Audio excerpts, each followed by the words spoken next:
Assalamualaikum warahmatullahi wabarakatuh. Apa kabar anak-anak ibu guru semua? Semoga dalam keadaan sehat walafiat ya.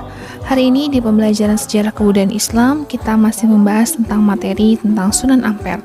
Sebelum kita mulai, mari sama-sama kita baca basmalah terlebih dahulu. Kita memohon kepada Allah, semoga pembelajaran kita hari ini Allah berikan kemudahan. Bismillahirrahmanirrahim. Materi kita yang akan kita bahas hari ini adalah cara dakwah dan juga nilai-nilai keteladannya. Pada minggu lalu, kita telah sama-sama mempelajari tentang biografi dan juga perjuangan dakwah dari Sunan Ampel. Dipersiapkan kalian semua. Cara dakwah dan metode dakwah Sunan Ampel. Yang pertama adalah mendirikan pusat dakwah Islam.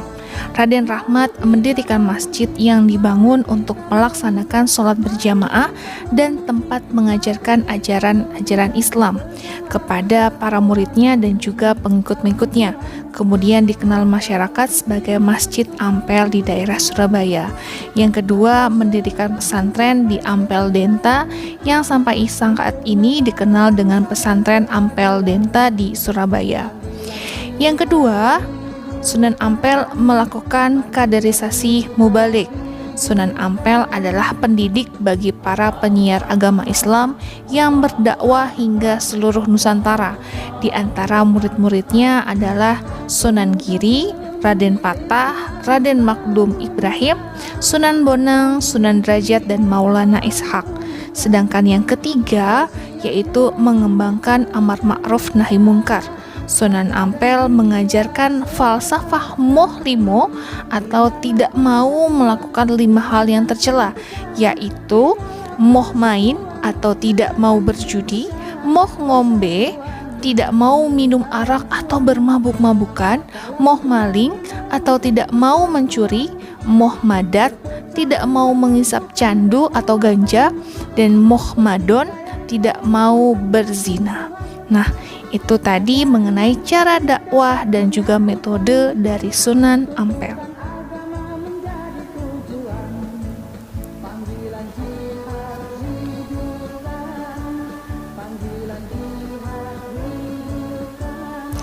Selanjutnya adalah nilai-nilai keteladanan dari dakwahnya Sunan Ampel.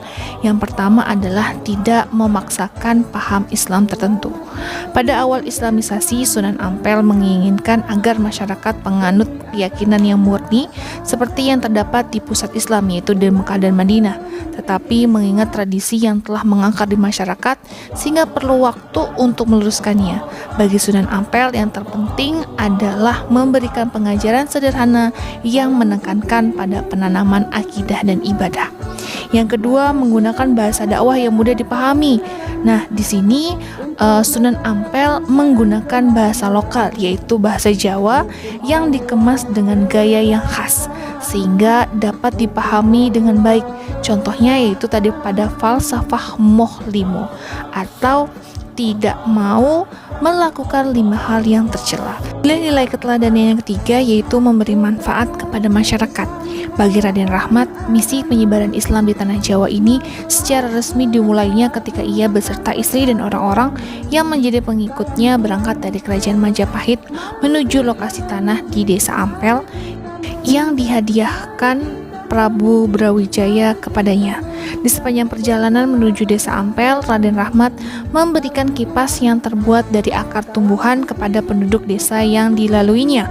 Menurut cerita rakyat, kipas-kipas tersebut berguna sebagai obat penyembuh bagi mereka yang mendapat sakit demam atau batuk.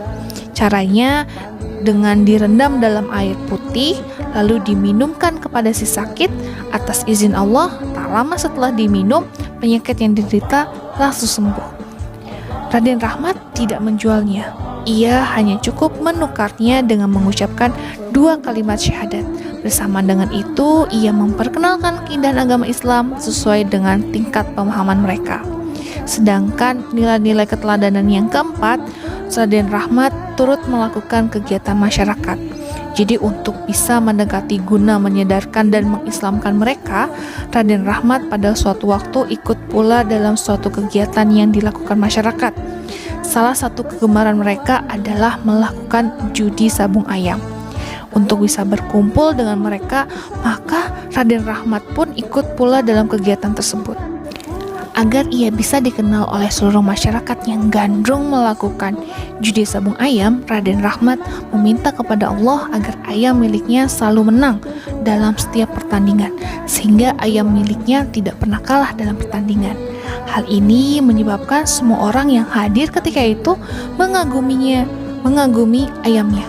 Dalam kesempatan itu pula Raden Rahmat menyampaikan dakwahnya dan mengislamkan masyarakat dan menyadarkan agar tidak lagi melakukan sabung ayam karena sabung ayam tersebut terlarang dalam Islam.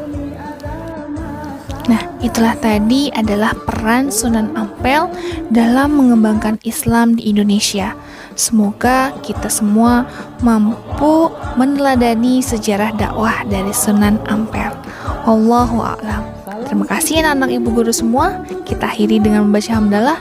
Alhamdulillahirabbil alamin. Wassalamualaikum warahmatullahi wabarakatuh.